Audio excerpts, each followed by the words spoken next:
Palavra da Verdade, com Hernandes Dias Lopes. Tiago, capítulo 1, versos de 1 a 4.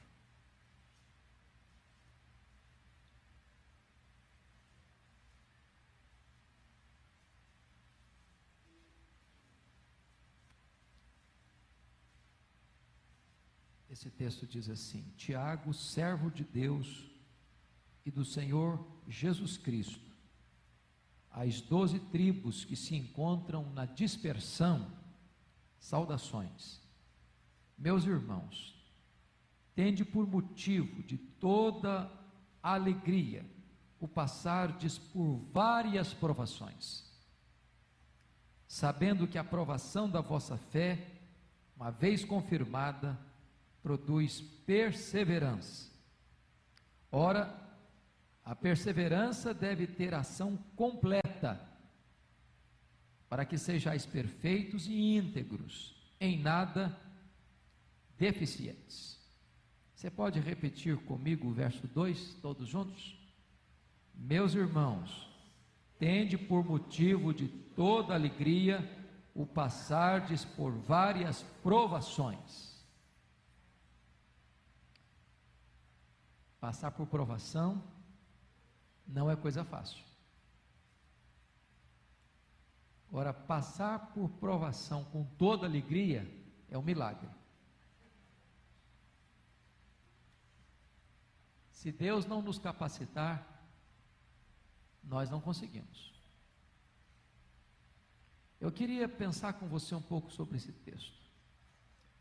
A primeira coisa que me chama a atenção nesse texto é quem escreve. Quem que escreveu essa carta mesmo? Tiago, servo de Deus e do Senhor Jesus Cristo. A pergunta é: quem é esse Tiago?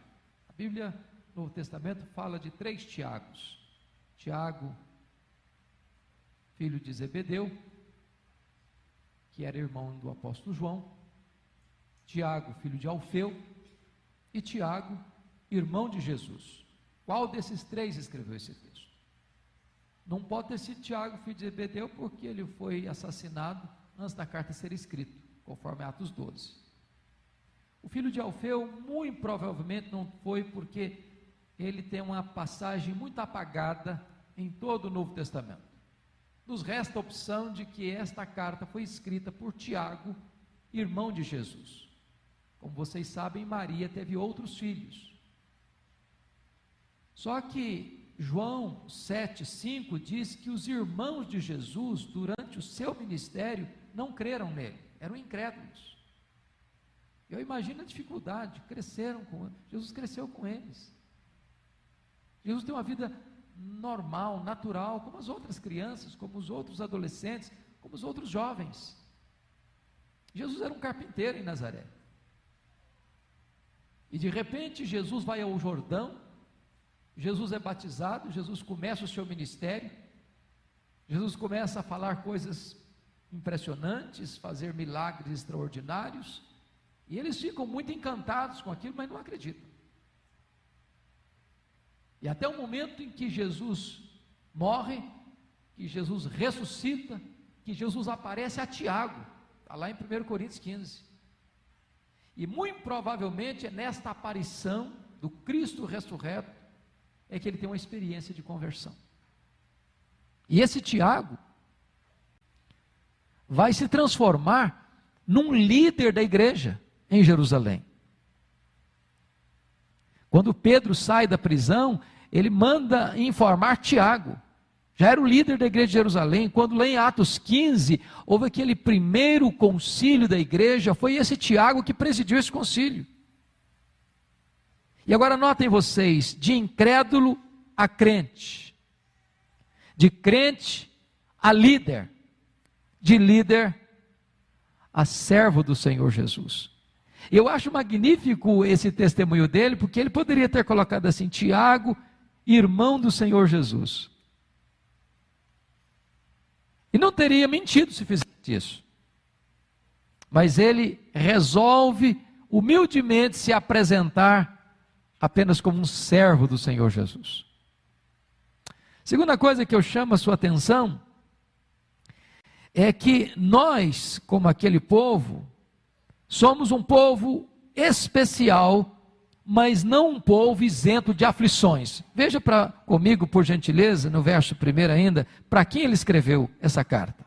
Você pode repetir? Tiago, servo de Deus e do Senhor Jesus Cristo, às 12 tribos que se encontram na dispersão, saudações. Essas 12 tribos que se encontram nas dispersão é uma referência aos judeus convertidos. Muito provavelmente lá no Pentecoste, com o sermão de Pedro. Vocês se lembram que havia judeus do mundo inteiro lá. E eles estavam lá. Foram convertidos lá. Muito provavelmente a partir do martírio de Estevão, todos foram dispersos, exceto os apóstolos. E agora esses judeus crentes estão espalhados no mundo inteiro, mas não espalhados por uma disposição pessoal. Eu vou morar na cidade tal porque ela é melhor para criar meus filhos. Vou mudar para outra cidade porque lá eu vou ter um trabalho melhor. Aí eu vou para aquela outra cidade porque lá eu vou ter mais oportunidade de crescer financeiramente. Aí eu vou para outra cidade porque é um centro mais desenvolvido, eu vou me sentir melhor lá. Não foi essa a razão. Essas pessoas são salvas, essas pessoas são crentes, essas pessoas, elas fazem parte da família de Deus, essas pessoas são amadas por Deus, mas elas estão enfrentando algumas dificuldades. Por exemplo, perderam a sua liberdade, perderam as suas casas, perderam as suas terras, perderam os seus bens, perderam os seus vínculos familiares. Eles estão vivendo num momento de instabilidade, de insegurança, de peregrinação. Arrancaram suas raízes. Então deixa eu dizer uma coisa para você. Deus fez de você uma pessoa especial.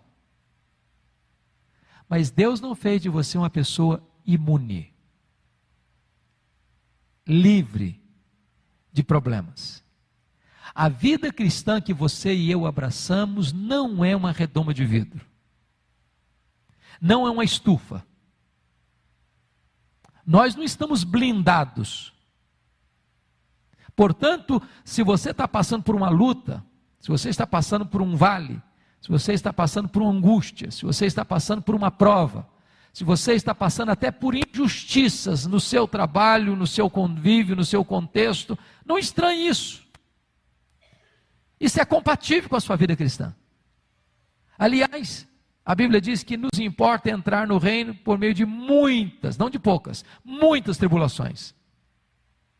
Paulo chega a dizer que todo aquele, não alguns, todo aquele que quiser viver piedosamente em Cristo, vai ser o quê? Perseguido. É muito importante relembrar isso, sabe por quê? Porque senão, quando a gente começa a passar por determinadas lutas, a gente começa a murmurar, a gente começa a questionar Deus. A gente começa a questionar o amor de Deus. E ele começa a perguntar, onde está Deus? Por que Deus me permite isso? Por que Deus está tratando assim comigo? Por que não resolve logo o meu problema? Por que esse problema se arrasta tanto tempo? Veja você que Tiago está escrevendo a um grupo de crentes salvos em Cristo Jesus, mas estão dispersos. Dispersos. Agora, veja comigo outra coisa maravilhosa. As provações, irmãos, são compatíveis com a fé cristã. Olha o verso 2. Meus irmãos, tende por motivo de toda alegria o passar por várias provações. Por quantas provações você está passando hoje? Tem provação? Está tudo bem com você? Tem luta? Está doendo em algum lugar? Às vezes você também atravessa a madrugada sem dormir. Tem hora que o seu coração aperta também. Você diz, meu Deus, o que eu vou fazer? Se você está passando por isso, você não é uma exceção. Se você está passando por alguma luta, saiba que o povo de Deus sempre passou por lutas. E nem Jesus nos prometeu a ausência de lutas. Em outras palavras, as tribulações, as provações, as lutas são compatíveis com a fé cristã. Deixa eu dizer outra coisa para você no texto. As provações, além de compatíveis, elas são variadas. Olha o verso 2 de novo. Vamos ler outra vez? Meus irmãos, tende por motivo de toda alegria o passardes por várias provações. Quantas provações? Várias. A palavra várias é uma das palavras mais lindas do Novo Testamento, porque é uma palavra grega que nós trouxemos para a língua portuguesa e é muito bonita. A palavra várias aí é a palavra poikilos, de onde vem a nossa palavra policromático. A palavra policromático não é muito fácil também não, mas o que significa policromático? Várias cores, de várias cores. Então o que é que Tiago está dizendo? Que as provações da nossa vida têm diversos matizes, diversas cores, diversas tonalidades, diversos graus de intensidade. Você e eu já passamos por provações tranquilas, né? Tranquilas. Na linguagem do antigo presidente, uma marolazinha. Uma marola.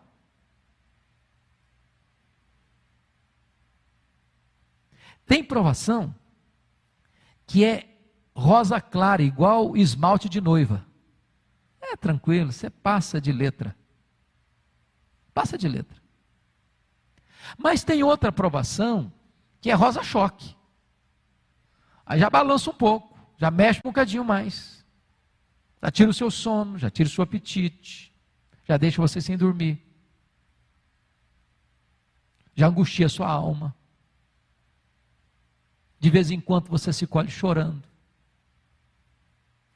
Tem outras provações que são cinzentas. O cenário fica pardacento. A providência fica carrancuda. Você olha para o cenário e parece que está tudo contra você. E você não vê saída. Mas tem hora que a provação é tenebrosa. Você é como que esmagado por uma avalanche que vem rolando em cima de você e passa em cima de você como um trator. As provações são variadas.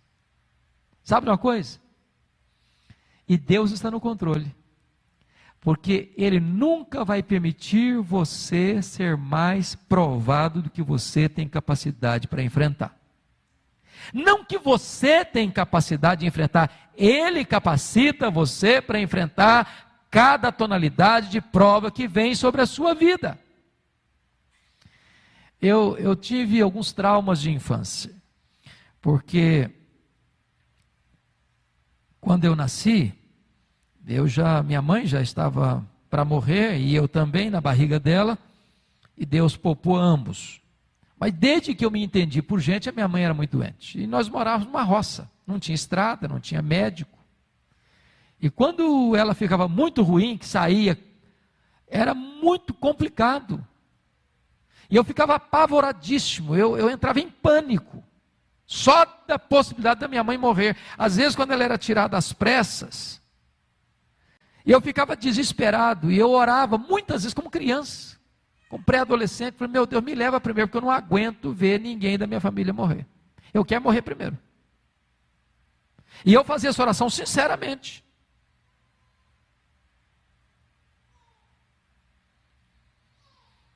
Tem hora que você diz, meu Deus, eu não vou aguentar. Eu não vou aguentar. Eu quero dizer para você que Deus também não prepara você na véspera.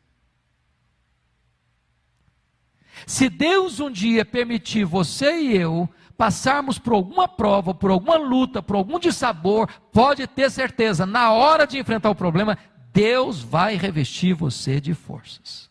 Vai. Hoje eu já tive o drama de viver essa situação, de perder pai, minha mãe morrer, perder, o perder que eu digo um termo não é correto, né? De ver partir 2 irmãos em 17 dias. E é um drama. Agora, recentemente, a mãe ainda tinha. Mas quando Deus permite você passar, Ele vai sustentar você. As provações são variadas. Mas olha outra coisa comigo. As provações, além de compatíveis e variadas, elas também, louvado seja Deus, são passageiras. Pode ler de novo o verso 2 comigo? Meus irmãos, tende por motivo de toda alegria o passardes por várias provações. Não está escrito assim, meus irmãos, tende por motivo de toda alegria o ficardes em várias provações. O passardes. É bem verdade que algumas pessoas passam de avião supersônico. Outros passam de trem-bala. Outros passam de Fórmula 1. Outros passam de automóvel. Outros passam de moto. Outros passam de bicicleta. Outros passam correndo. Outros passam andando. Outros passam engatinhando. Vou dizer até de muleta, mas estão passando. Vão passar. Vão passar.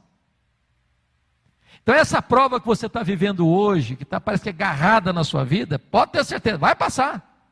Vai passar. Daqui a pouquinho, esse cenário cinzento vai ficar claro. Eu tive uma experiência muito bonita. Quando meu pai faleceu, eu era pastor em Bragança, meu pai morava no interior do Espírito Santo. E eu cheguei aqui em Congonhas para tomar um voo, era de manhãzinha e estava garoando, como é muito comum em São Paulo. E aquela dor no coração, aquele aperto no peito, aquela angústia na alma, eu acho que quem já passou por isso sabe como é que a gente se sente numa hora dessa. E quando o avião decolou, dentro de 2 minutos, ele atravessou aquele nevoeiro denso. E lá em cima, o sol estava brilhando, bonito, muito bonito. E Deus ministrou o meu coração. Ele disse, você está hoje com este nevoeiro na sua alma, mas eu sou poderoso para levar você às alturas e mostrar para você que onde eu estou governando, você pode experimentar tudo claro na sua alma, na sua mente, no seu coração. Deus é este Deus que faz isso, porque as provas são passageiras. Você está chorando hoje, amanhã você vai estar celebrando. Às vezes aquele motivo que está levando você às lágrimas vai ser a razão da sua maior alegria amanhã. Aquele filho, aquela filha que hoje está sendo motivo do seu choro, amanhã vai ser motivo da sua maior alegria. Aquela causa que hoje faz você chorar, amanhã vai fazer você celebrar e dar glórias a Deus. Esse Deus é poderoso para reverter a situação, para transformar vales em mananciais. Mas há uma outra verdade que eu gostaria que você pensasse comigo. As provações são compatíveis, as provações são variadas, as provações são passageiras, mas agora as provações são pedagógicas. Olha de novo comigo, por favor, o verso 3. Sabendo que a aprovação da vossa fé, uma vez confirmada, produz perseverança. Essa palavra perseverança é outra das ricas palavras do Novo Testamento. Havia 2 palavras no Novo Testamento para paciência. Palavra paciência para relacionamentos e a palavra paciência para circunstâncias. A palavra aqui, perseverança, seria melhor traduzida por paciência triunfadora. Tem gente que tem muita calma para lidar com gente, mas não tem nenhuma calma para lidar com situações, circunstâncias. Tem pessoas que são pacientes com circunstâncias, mas não têm tolerância com gente. O que Tiago está dizendo é que Deus permite essas provas na nossa vida, e elas não são por acaso, e elas não são fortuitas, elas são pedagógicas. Elas são instrumentos de Deus para trabalhar em nós. Porque Deus está esculpindo em você o caráter de Cristo. Agora pense comigo que Deus às vezes vai usar algumas ferramentas para tirar algumas lascas da nossa vida. E toda vez que mexe, dói. Dói. Agora, para Deus moldar você, para Deus trabalhar na sua vida, para Deus fazer de você uma pessoa parecida com Jesus, qual é a ferramenta, qual é o formão de Deus? São as provas. Não foi diferente nem com Jesus. A Bíblia diz que ele aprendeu pelas coisas que sofreu. E vocês são todos testemunhas disso. Nós aprendemos muito mais nos dias de prova do que nos dias de celebração.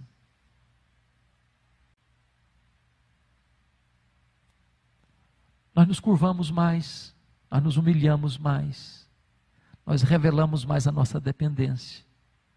Nós nos tornamos muito mais frágeis no sentido de dizer, Deus, eu preciso de Ti.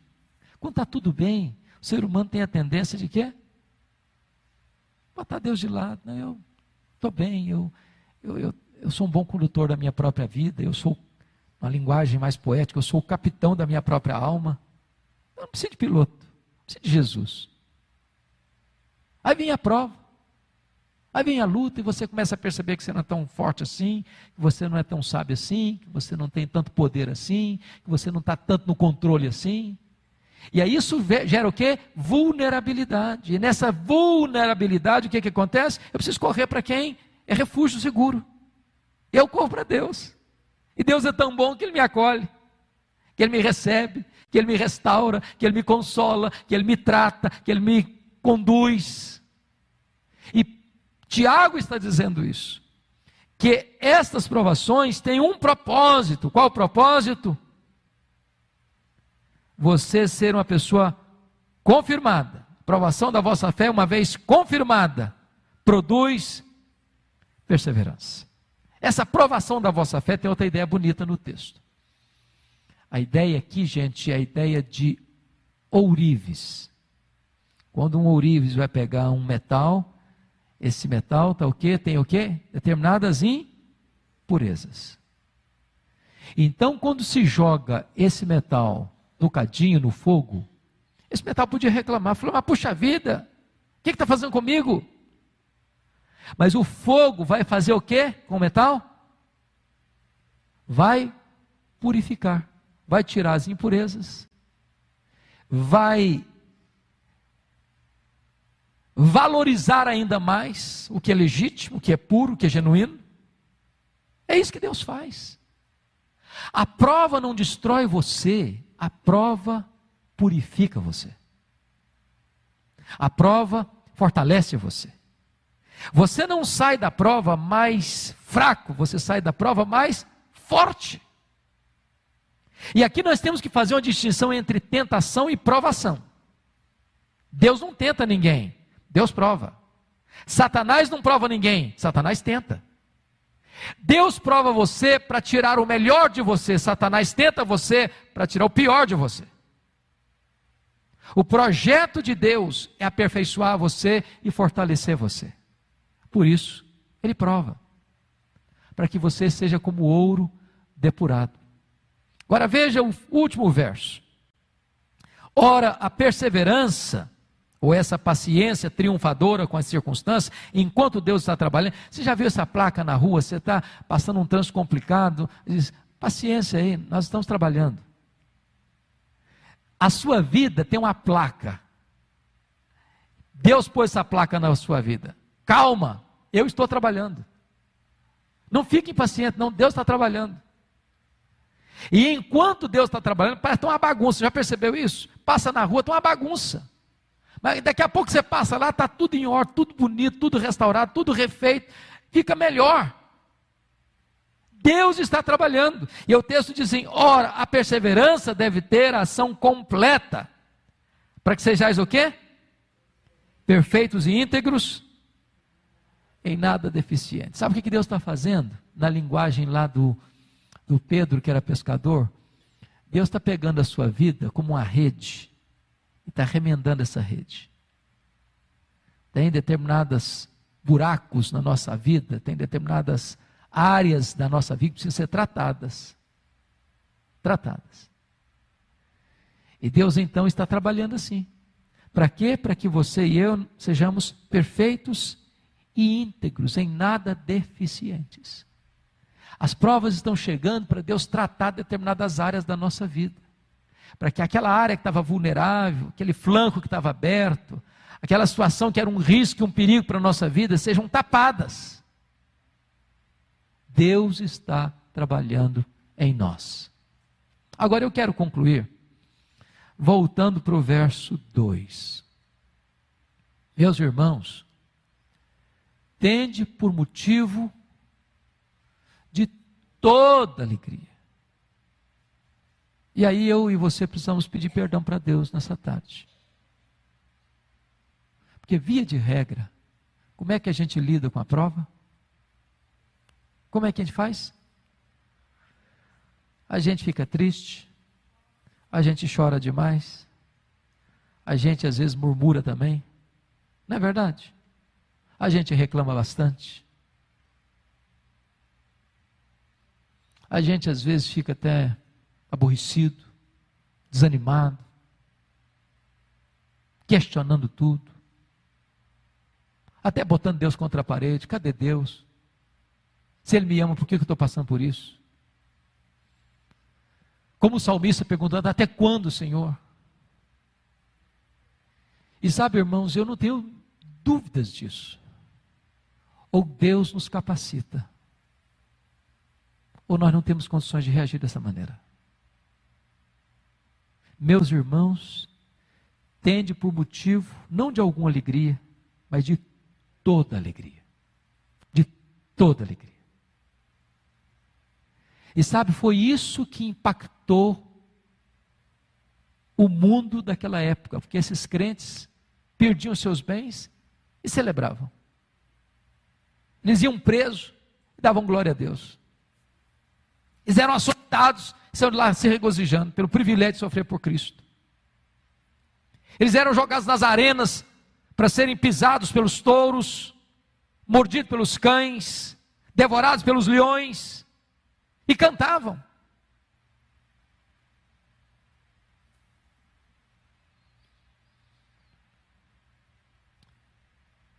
Nós verdadeiramente podemos ser chamados aqui, mulheres e homens de esperança.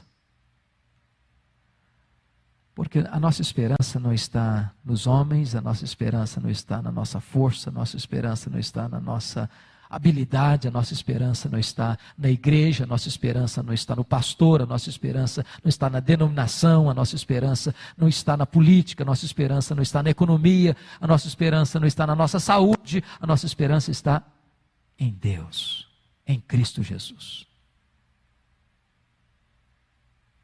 Que Ele nos ajude, que Ele nos fortaleça, que Ele ponha um cântico de louvor nos nossos lábios, que Ele adestre as nossas mãos, que Ele firme os nossos pés, que Ele firme os nossos passos, que Ele nos enche o nosso coração de gratidão e os nossos lábios de louvor. Vamos ler juntos o verso 2 para encerrar? Meus irmãos, tende por motivo de toda alegria o passardes por várias provações. Pode ter certeza disso. Se Deus está provando você, é porque Ele tem uma grande obra a fazer na sua vida e através da sua vida. Você não se alegra por causa da provação. Você não é masoquista. Nem Deus é sádico. Nós não fazemos apologia ao sofrimento. Nós não exaltamos o sofrimento. Sofrimento deve ser evitado, e nós lutamos para evitá-lo, para diminuí-lo. A nossa alegria não está na razão de que nós gostamos de sofrer, não, 1000 vezes não. A nossa alegria está no fato de que, se nós estamos sofrendo, Deus está no controle e tem um propósito com isso, e está trabalhando na nossa vida, mesmo por meio do sofrimento, e vai nos conduzir a uma vitória gloriosa. Essa luta durará a vida inteira. A nossa leve e momentânea tribulação produzirá para nós eterno peso de glória acima de toda comparação. Porque o sofrimento do tempo presente não é para comparar com as glórias por vir a serem reveladas em nós. É só mais um pouquinho que Deus vai enxugar dos nossos olhos toda a lágrima. Que Ele nos abençoe.